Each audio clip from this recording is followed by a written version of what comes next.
Alright, what is up? I said I may or may not do another one of these videos, and it turns out I did. I've been watching a bunch of these trailers for the games that have been announced today, and I've watched a bunch of them, and obviously a lot of people are going to be covering Ghost of Tsushima, so I still not sure if I'm pronouncing that right, but that's one that I'm obviously super excited for, but I think its coverage has done it justice. I've actually looked at another game that looks very similar in style, but maybe a little bit different in execution. This one is called Naraka, Bladepoint. I'm sure I pronounced that first word wrong, but Bladepoint looks to be like, I don't want to say this preemptively, but it looks like if Sekiro Shadows Die Twice, which got a deserved Game of the Year award, by the way, it looks as if Sekiro got a multiplayer mode. It's obviously not From Software, already has their own multiplayer modes essentially. I don't think Sekiro has that, but anyways, this game is looking actually really good. It's being developed by a company who looks like Hangzhou 24 Entertainment Network. I hope that's right. It actually looks really good. Like, I guess they're just being called 24 Entertainment. It looks like it's Chinese. I just want to get all my factoids right, but the trailer is actually really good. Like, all of it's captured in-game, and I've got to say the first thing that has seemed to capture everyone's eyes is the graphics. Because, holy crap, it does really look gorgeous, and a lot of the settings actually bring to mind stuff like Kung Fu Panda and, yes, Sekiro. And all that is very interesting, and it seems to me that it's combining a few elements of For Honor. There's even some wall running in the trailer, and there even looks to be some grappling. And the grappling is obviously what brings to mind Sekiro. But it looks like it is taking a lot of cues from For Honor more than anything. The combat looks like it's based off a parrying and attacking system. So to me, it seems this game is going to be a lot more aggressive than For Honor. Whereas in For Honor, you have to be kind of strategic with your attacks. Seems like this game is going to be a lot more kind of attack and parry and attack and parry. Sort of like a Jedi Fallen Order, or in fact, a Sekiro Shadows Die Twice. I've got to say there's not much to this game. It looks like you can play as a female. There are a couple characters. There's this really cool looking guy who's like in a, I don't even know how to describe him. He looks like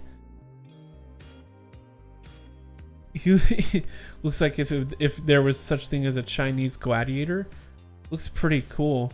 I mean, there are a bunch of different settings that they show off. This gorgeous field with like red grass, this sort of temple area, which is kind of what brought to mind for me at least the Kung Fu Panda. I don't know if all of this, it looks like you can do all of this swishing and flipping around and grappling around all in these one maps. So I'm wondering if it's going to be a lot like For Honor in that you have to face the one enemy, because it showed off 1v1 gameplay exclusively. So I'm wondering if this game's at least going to start off with a 1v1 mode only.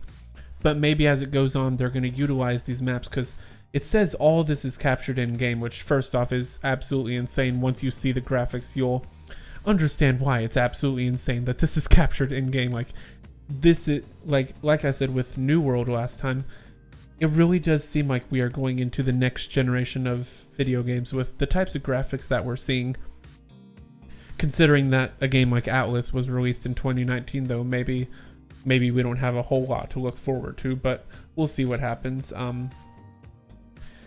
I actually think this is one of the ones I'm looking forward to most. Again, this one hasn't really gotten a lot of love because it's been unlisted, and hopefully it gets publicized soon, because I feel like this game needs to get a lot of attention, because this looks like it could be one of the ones that kind of flies under the radar but ends up being really good. And I mean, just in the trailer, I think I see at least 3 or 4 maps. There's this gorgeous effect at the end where the one of the characters like turns her sword purple, and it's this gorgeous effect, and it says it's captured in game, so I don't know, maybe there'll even be some like Mortal Kombat style like fatalities, which could be something really interesting to explore. And I mean, the trailer starts off really weird, but then it kicks off immediately. I mean, culturally, I'm sure that all this stuff has implications for China, but I'm actually really looking forward to this one. The more I just watch this trailer and look at these screenshots, this one might actually be worth a try. I think I mean, all of this stuff is coming out in 2020, so I mean, once again, it looks like we're gonna have a stacked 2020 to say the least. I guess until more is found out about this game, we'll see what happens. I may keep my eye on this one and see where it goes, but like, you just look at the graphics and you'll understand that this game is truly shaping up to be, I think it could be really good. And this is one of the few games with actual gameplay that has been seen at the Game Awards, so it seems like their game could be in quarter one or two. It could be in quarter one of 2020, which is pretty exciting. But that's about all I have to say for that. I just wanted to give my impressions on it. PC Gamer said that it seems to be a slick and stylish multiplayer game, but I could see where that's coming from. Anyways, thank you all very much for watching. If you all enjoyed this video, please press the like and subscribe button, and I guess I'll link the trailer in the pinned comment, and you can check it out for yourself and see what you think. Thank you all very much for watching, and I will see you all in the next one. Peace out.